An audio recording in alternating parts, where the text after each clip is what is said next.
بسم اللہ الرحمن الرحیم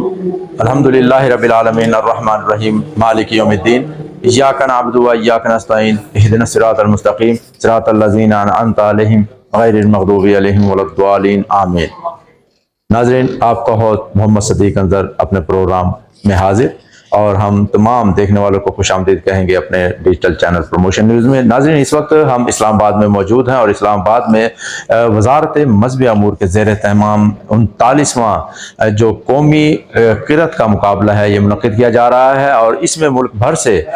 جو بلکہ گلگت بلتستان اور آزاد کشمیر سمیت جو افواج پاکستان کے ادارے ہیں وہاں سے بھی قاری صاحبان تشریف لائے ہیں، اور یہ اس سے پہلے پورے پاکستان میں یہ مقابلہ جات ہوتے ہیں، اور پھر ہر صوبوں سے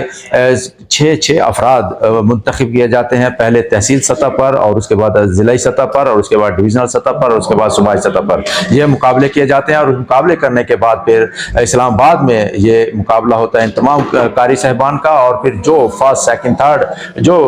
5 کیٹیگریز کی بنائی گئی ہیں، جو پہلی 3 پوزیشن حاصل کرتے ہیں ان کو باقاعدہ طور پر نقد انعامات بھی دیا جاتا ہے، اور اس کے ساتھ ساتھ کچھ مرتبہ تو ایسے بھی ہوا ہے کہ ایسے پروگرام میں وزیر اعظم نے خود بھی شرکت کی، لیکن اس مرتبہ جو ہے وزارت مذہبی امور کے جو منسٹر ہیں چودھری سالک صاحب وہ شرکت کریں گے، اور اس کے ساتھ ساتھ جو ابھی نو تعینات یہاں وزارت میں سیکرٹری ہیں ذوالفقار خان صاحب، وہ بھی مہمان خصوصی ہوں گے۔ آج یہاں پر 50 کے قریب جو حفاظ کرام تھے، جو قاری صاحبان تھے، انہوں نے شرکت کی، ان میں مقابلہ جات ہوا، اور جو پرائز جیتنے والے تھے ان کو ان میں انعامات تقسیم ہوئے۔ ناظرین، جو وزارت مذہبی امور کے جو سینئر جوائنٹ سیکرٹری ہیں وہ بھی ہمارے ساتھ موجود ہیں، ان سے بھی ہم گفتگو کریں گے، اور ان سے آج کے احوال کے بارے میں پوچھیں گے کہ اس تقریب کا جو اتنی خوبصورت تقریب منعقد کی جا رہی ہے اسلام آباد میں، اس کے حوالے سے بتائیں۔ جی من الشیطان الرجیم، بسم اللہ الرحمن الرحیم۔ جیسا کہ آپ جانتے ہیں کہ یہ 39واں سالانہ قومی مقابلہ ہے قرت اور حفظ کا۔ پورے پاکستان سے حفاظ اس میں شرکت کرتے ہیں، اور اس کا طریقہ کار یہ ہے کہ تمام صوبے اور جو ہمارے اور علاقہ جات ہیں، جموں آزاد کشمیر ہے جیسے، اور گلگت بلتستان ہے، وہاں کے قاری اور حافظ بھی اس مقابلے میں شامل ہوتے ہیں۔ اس مقابلے میں بنیادی طور پہ 10 کیٹیگریز ہیں، اور ان 10 کیٹیگریز میں ہر کیٹیگری کے 3 انعامات ہیں، اور یہ انعامات نقدی کی شکل میں ان کو دیے جاتے ہیں۔ اور یہ تمام قاری ہیں، ان کی نومینیشن تمام ریلیونٹ صوبوں سے اور سیکریٹریٹ سے منگوائی جاتی ہے، اور پھر ان 2 دن کے اس پروگرام میں یہاں پہ ہم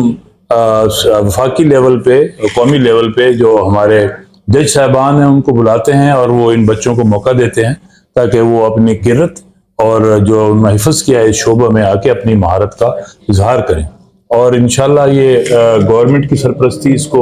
اب دیکھ رہے ہیں، جیسے کہ 39واں مقابلہ ہے تو جو منسٹری آف ریلیجیس افیئر ہے وہ اس کے تمام اخراجات برداشت کر رہی ہے، اور تمام انتظامات، ان کے ٹھہرنے کا انتظام، کھانے کا، پینے کا، اور مقابلے کے تمام انتظامات بھی